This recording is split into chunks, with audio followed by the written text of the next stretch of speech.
Paix à tous les frères. Force à toutes les sœurs. Gloire à Dieu. La paix, le suffisant, et celui qui nous suffit.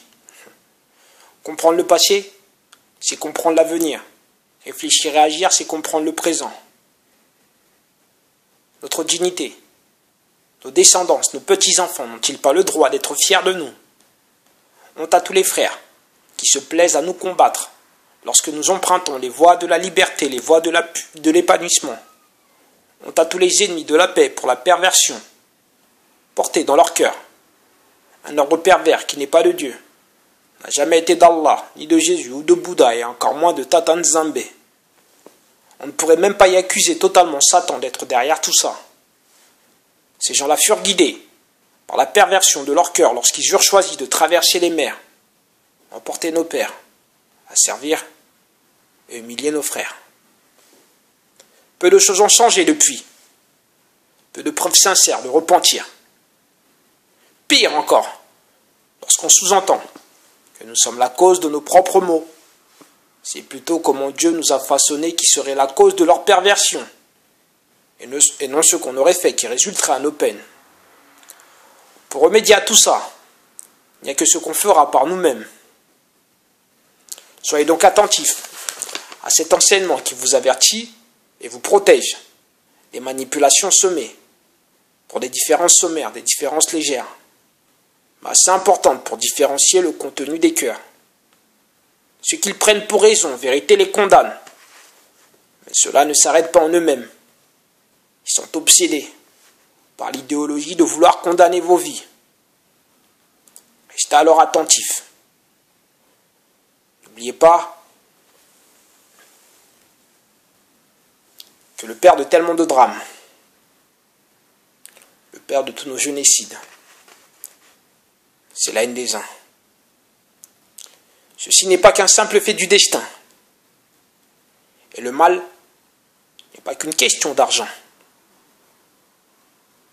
La conquête des richesses n'est en vérité qu'un système établi, afin que la plupart des coupables face aux plus démunis s'enorgueillissent.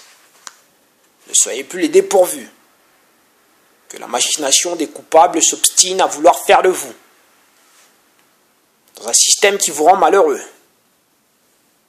qui vous empêcherait de vous épanouir. Un système qui a fait de nous des réfugiés. Certains de nos migrants en deviennent suicidaires, prêts à s'embarquer sur des barques de fortune, des troncs d'arbres, dont la fortune est encombrante, flagrante, étouffante, envahissante, au point de déborder sur les droits, nos droits. Le témoignage de la destinée de nos frères est considérable. Il est clair que cette façon de gérer la gouverne nous porte préjudice. Réclamez alors vos droits, des droits meilleurs, mais ne le faites pas par l'option du hasard. Faites-le avec réflexion et avec force si nécessaire. Si eux les maintiennent entravés, c'est avec force et réflexion. La façon dont tournent les sociétés n'est pas le monde. Le monde tourne par l'action de Dieu. Ne pensez en aucun cas que cela est le simple effet du destin. Ne laissez pas les sociétés tourner par la volonté des mauvais, ceux qui ont le cœur contre vous, comme des ennemis, ceux qui sont ennemis de la paix. Ceux qui, en compliquant vos vies, souhaiteraient vous faciliter le passage à la mort, en vous enivrant de déception, vous rendant ivre de peine et de désolation. C'est vrai que cette machination, cette manipulation, paraît très grande. Et vous n'êtes pas petit non plus. Et tous ensemble, nous sommes encore plus grands.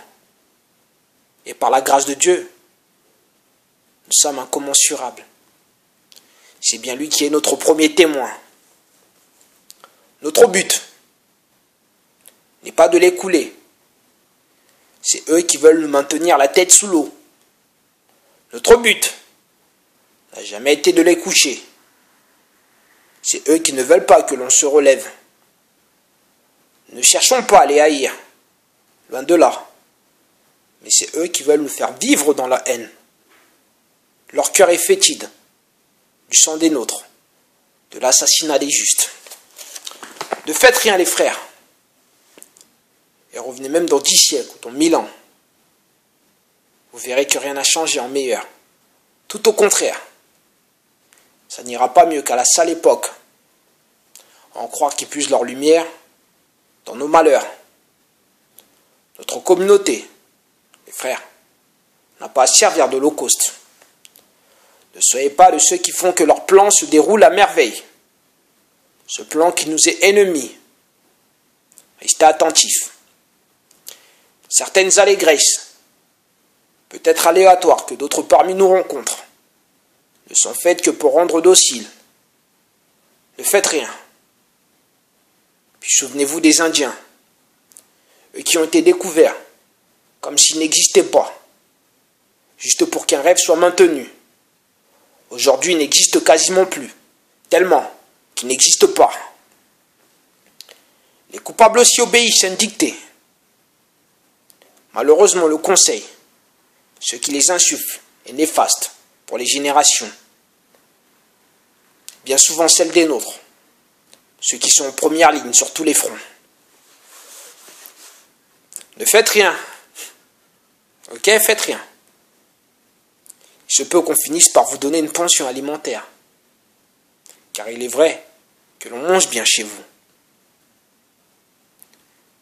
Dites-vous que si ces gens-là auraient été vos sauveurs, vous auriez déjà été sauvés. Ne vous laissez surtout pas endormir par la magie de leurs lèvres. Elles n'ont de souffle que pour leur ventre. Ne pensez pas que vous serez entendus juste avec des phrases. Ils n'écoutent que leur cœur. Et leur cœur est vraiment erroné.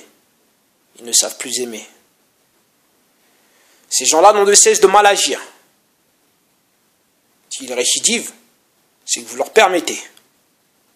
Oui, pendant que vous vous adonnez au mal entre vous, pour des causes qui ne sont même pas les vôtres, des conflits ethniques ou des superstitions, comme si vous en étiez les garants.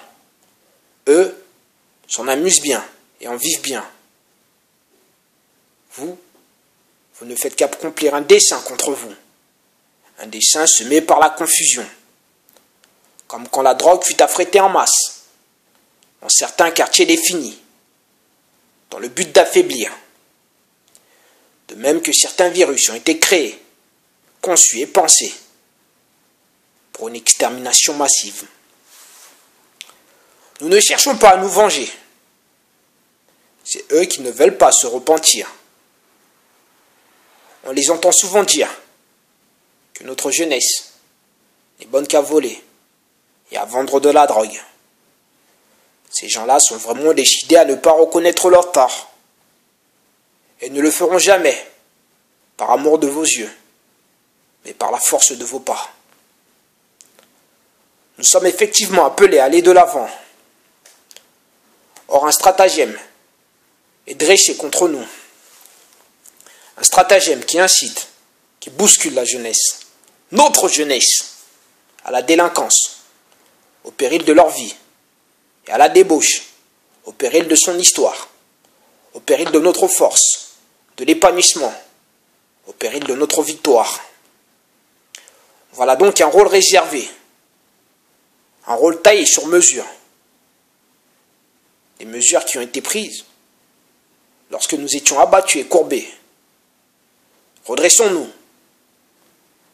pour ne plus que ces providences ne nous aillent. Sachez qu'aucune somme ne vaut en vérité la liberté. Mais une cause noble vaut plus que la vie. Redressons donc cette jeunesse instrumentalisée à risquer de leurs plumes. Oui, sache que si ta mort est causée pour la rue, tu meurs pour rien. La rue n'est pas une cause. Sache que si ta mort est pour la rue, tu meurs par les pièges des élites satanistes, comprends que c'est leur doigt qui se trouve sur la gâchette. Si même c'est un frère à toi qui tire. Peu de fierté pour cette mort. On au frère qui la donne. Si même tu trouves ta mort, en tentant de t'enrichir par ces voies, que tu te sois enrichi, ou bien que tu ne t'enrichisses pas du tout, tu meurs par le piège. Peu de fierté. On ne va pas s'apeurer par les affres des enfers, ou se charmer par les douceurs du paradis. On est sur terre, Renoir. Viens donc qu'on règle cette histoire. N'oublions pas que nous faisons partie de ceux qui ont un combat à remporter.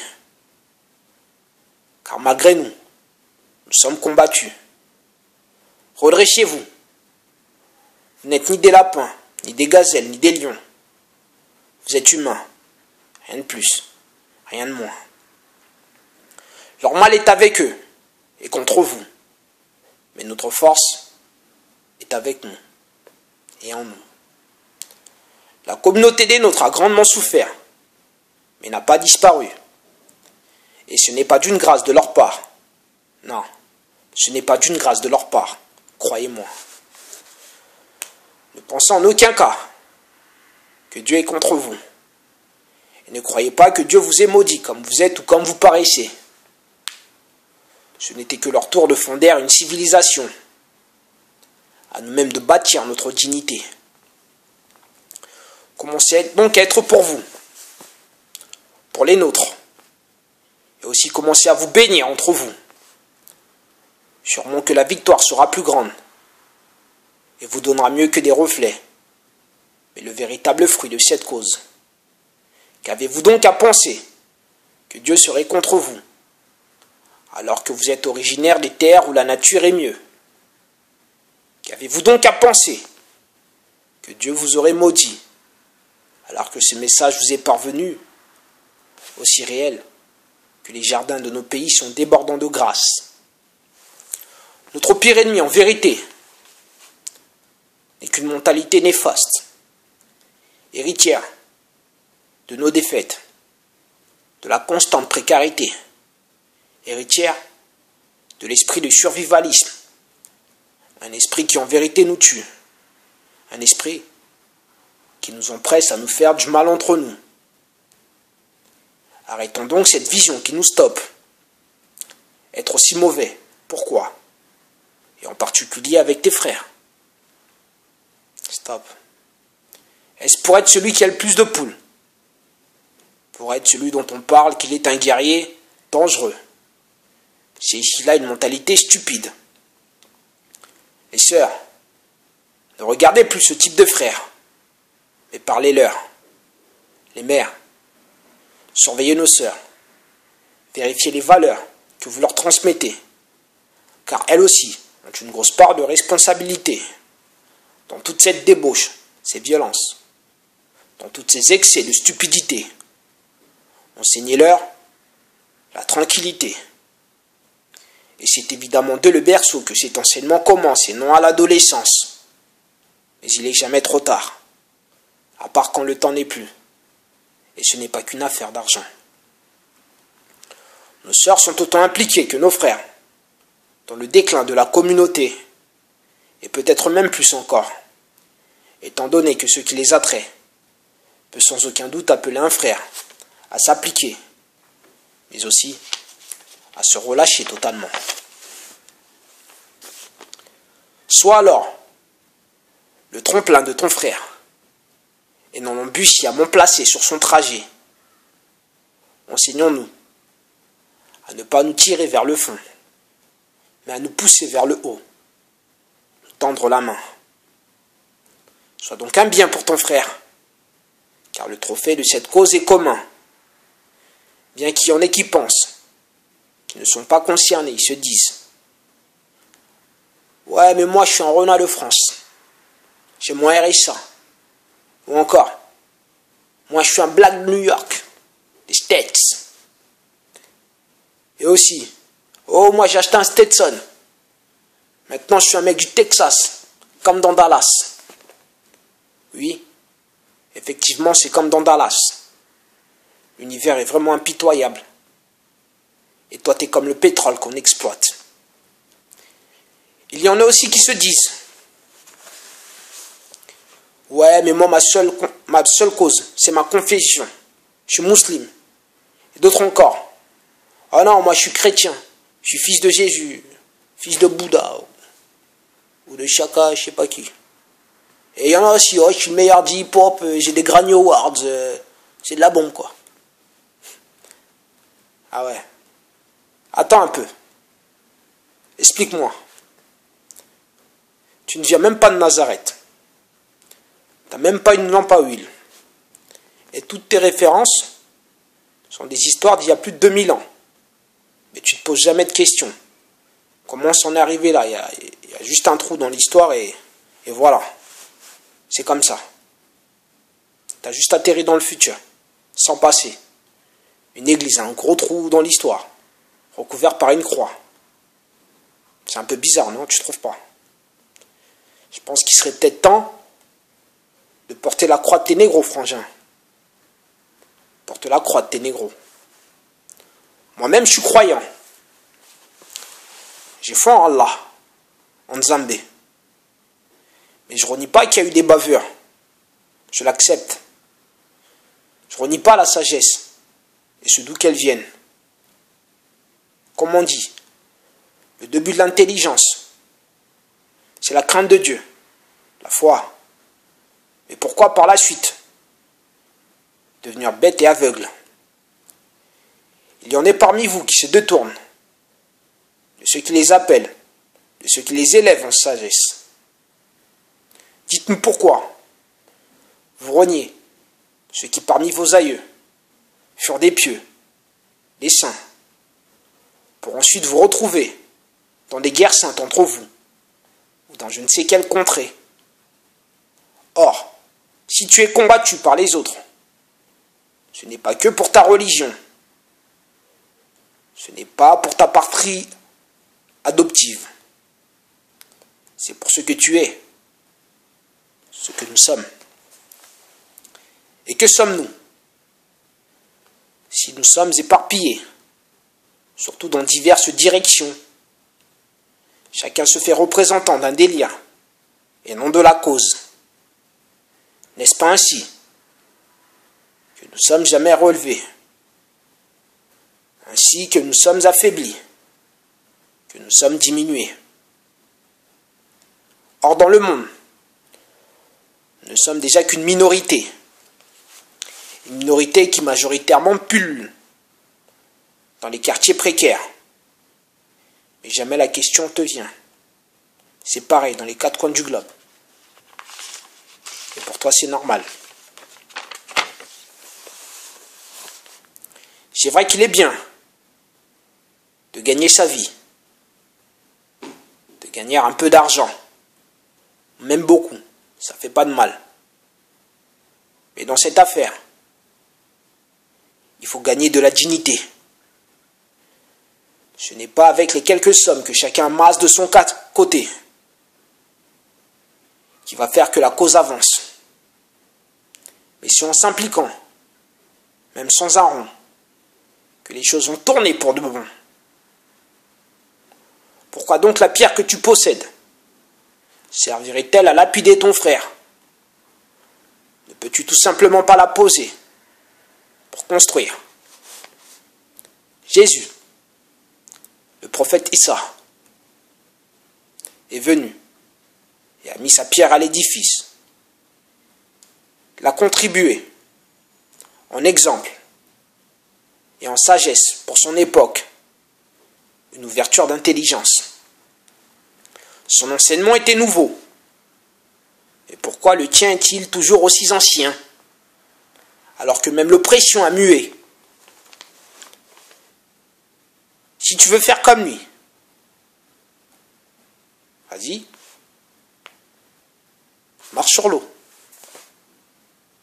Personne ne te retient, vas-y. Les démons, chasse-les. Dans des sangliers, même dans des poulets, comme tu veux. Tu peux même menacer le vent. Il n'y a pas de problème. Mais surtout, oui surtout, n'oublie pas de porter ta croix. Pas ta chaîne autour du cou, mais la grosse croix, sur le dos, comme lui l'a fait. C'est bien de connaître les Écritures, mais les seuls évangiles que je retiens, c'est contre l'oppression, contre l'injustice, pour la dignité, contre la précarité et pour la paix. C'est l'évangile de la raison. Aucun groupe humain n'a été créé pour être placé sur l'autel de l'évolution des autres. Si Dieu, dans sa puissance, ne nous a pas facturé son soleil, pourquoi devrions-nous payer de notre sang en plus pour que d'autres reçoivent de la lumière? Si donc nous sommes dans une société qui appartiendra à César, Napoléon, je ne sais quel aigle, laissons-le avec sa société, rendons-lui, et faisons la nôtre. Bâtissons-la avec notre force, notre amour, notre vision, nos souvenirs et nos efforts. Une société où il n'y aurait nul besoin de bras de fer pour obtenir des droits, sans lutte constante pour niveler l'équité. Une société qui n'accuserait pas ses enfants pour forcer ses propres dysfonctionnements.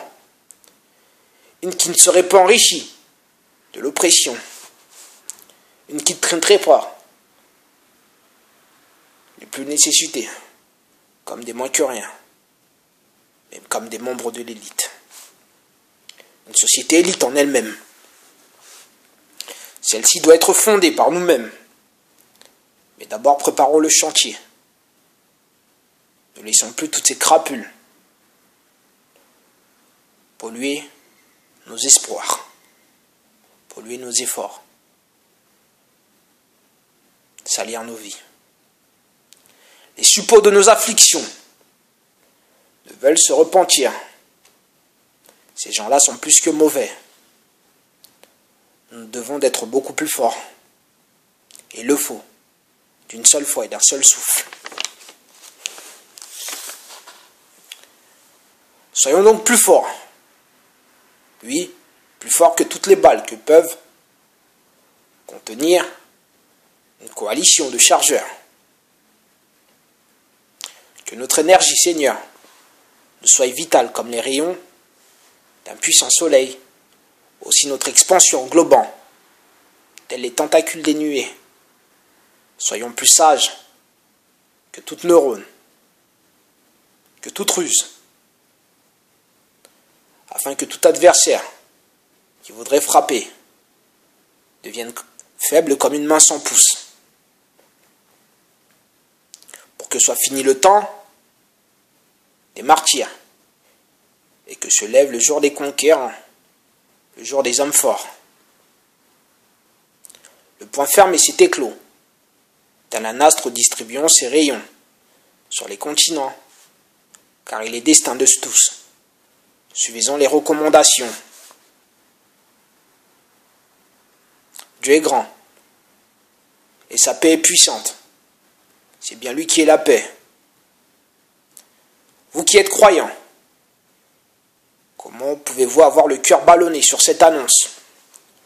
Vous retenez les évangiles que le côté mystique dessine, alors que c'est un récit de bravoure. Et quand d'autres se lèvent pour une équité, vous dites d'eux qui sont injustes ou égarés. Or vous ne savez même pas comment vous est parvenu les fragments de paroles que vous adulez.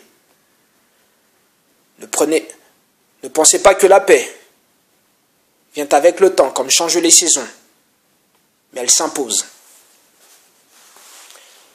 Ne rêvez pas que les carcans s'enlèvent tout seuls. Bien des fois, il faut les fracturer. Surtout lorsqu'on ne possède pas de clé, c'est là le seul passe. Et ne pensez surtout pas que ceux qui les possèdent vous les donneront de leur gré, alors que vos situations leur sont profitables. Chacun répondra de ses actes. Mais quelle autre réponse attendez-vous pour agir lorsque la question se pose? L'homme n'a-t-il pas le droit d'influer sur sa propre destinée, sans pour autant léser ses contemporains?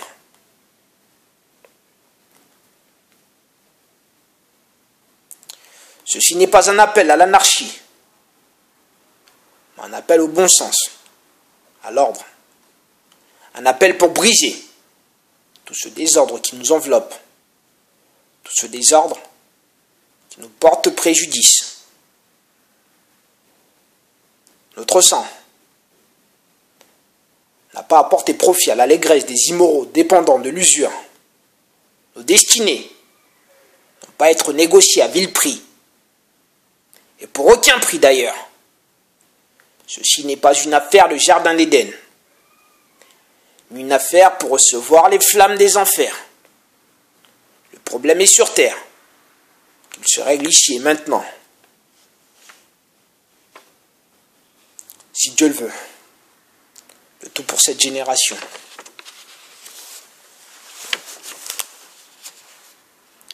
Que les choses soient limpides pour tous. Nous sommes en aucun cas venus détrôner qui que ce soit. Nous asseyons tout simplement sur ce trône qui nous revient de droit, afin que nos États,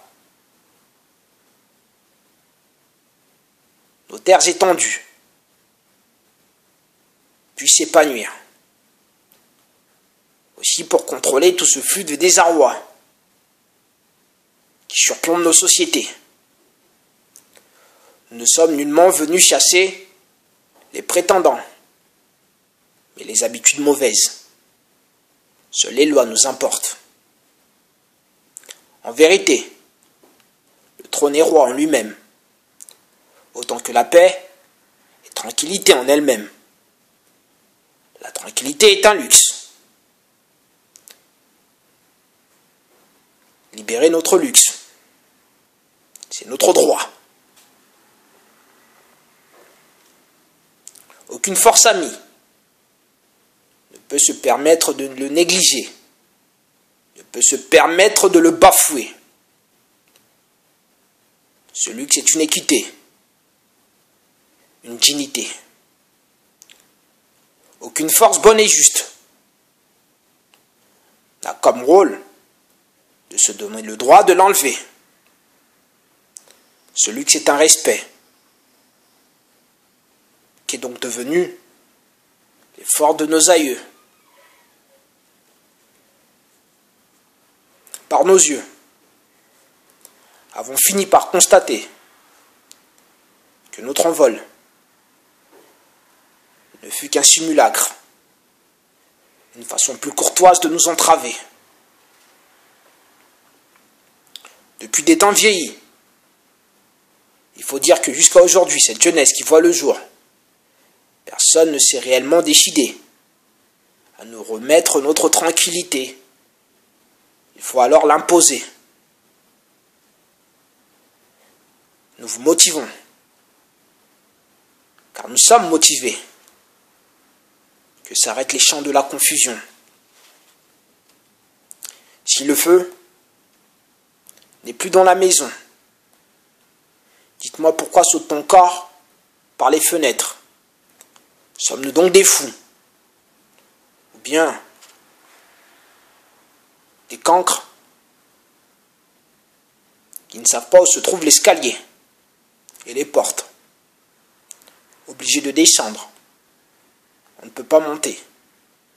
Elles sont toutes bloquées. Sommes-nous donc des fous qui aimons périr au creux des vagues pour les chimères ou dans des styles de vie dangereux? Étant donné que nous sommes conscients, il nous faut redirectionner ce péril.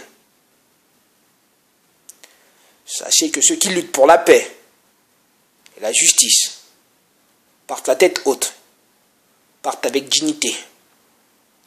Les stratégies pour éradiquer les nôtres sont tellement effroyables qu'on pourrait croire à de la pure fiction. Le problème, c'est qu'elles sont bien réelles.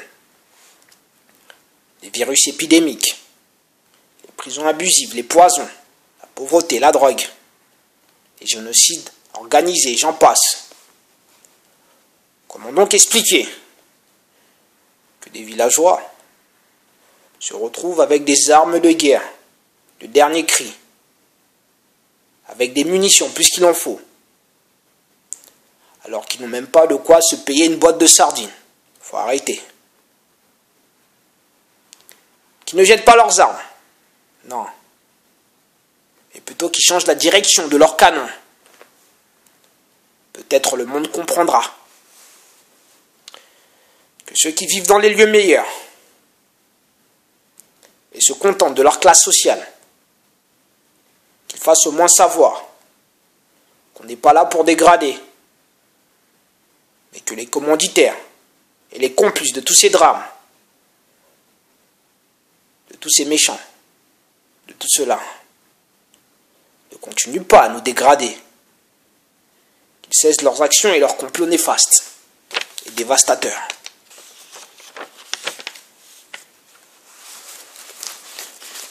Défendez cette cause jusqu'à que soient établis pour tous des chances plus équitables, des conditions meilleures, des degrés plus élevés, aussi le pont noir et lumière et ses lois. Vous saurez bientôt. Défendez-la, peu importe vos statuts, vos religions, vos appartenances, à des sociétés secrètes ou non, peu importe. Sachez que votre première société est votre épiderme, votre apparence. C'est ainsi que les autres vous cataloguent malgré vous. Et ce n'est pas un secret. Défendez cette cause. Car faire cela, c'est vous défendre vous-même. Si seulement vous saviez. Et vous le savez sûrement. Mais il se peut que vous oubliez. Car vous pensez que vous êtes arrivé. Un certain confort vous a envahi. Or l'équité n'est pas totalement parachevée. Vous oubliez rapidement ce qui a été pendant longtemps et lentement ce qui n'est pas encore fini. Ne trahissez pas cette cause. Ne délaissez pas cette force. Celle qui vous a déjà rehaussé. Peut-être ne saviez-vous pas. Le trône est roi en lui-même. Vous n'avez pas besoin de vivre sous les autres. L'aspiration est pour tous. Dieu n'est pas contre vous. De même que l'air n'a pas de préférence. Ce n'est pas le monde qui est étrange avec nous. C'est les gens qui le sont. Ce n'est pas nous qui n'aimons pas la paix. C'est eux qui nous imposent des guerres. On se serait bien passé de toutes ces saisons, en se contentant de l'été bonheur. Où sont passés nos frères? La terre-mère les appelle. Où sont passées les sœurs? Nos bras sont grands ouverts. Occupez-vous d'abord des entravés, car les premiers à être partis étaient enchaînés. Dorlez aussi, ceux qui n'ont plus beaucoup de force. En souvenir ne serait-ce que des travaux harassants, tant de chagrins épuisants. Ne vous négligez pas les uns les autres. Contribuez à cette cause. Perfectionnez vos comportements. Vos situations seront améliorées par la grâce de Dieu et vos efforts. Puis vous verrez qu'il n'y a jamais eu de suprématie des races. Parlons plutôt des suprématies des armes. Or la volonté de Dieu est bien plus grande. Il n'y a pas de plomb qui le fasse tomber. N'est-il pas facile d'opprimer, avec de riches moyens militaires, de faire passer ces excès pour une bénédiction de Dieu. Est-ce donc que Dieu créa les hommes pour que leurs différences de nuances soient des signes d'élévation?